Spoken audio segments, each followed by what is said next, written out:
Example 2 says, if sine theta is equal to cos 40 degrees, we should find the value of theta. Sine theta is equal to cos 40 degrees. We also know that sine theta is equal to cos into bracket 90 minus theta. So therefore, cos 90 minus theta is equal to cos 40 degrees. That is, when you substitute this for sine theta.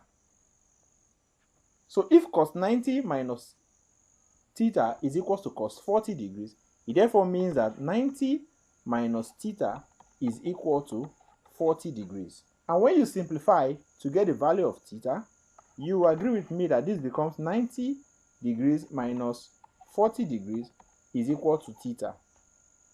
So that 50 degrees is equal to theta, or we can say theta is equal to 50 degrees. So it is only sine 50 degrees that is equal to cos 40 degrees. You can verify this from your trigonometrical table that sine 50 degrees is equal to cos 40 degrees.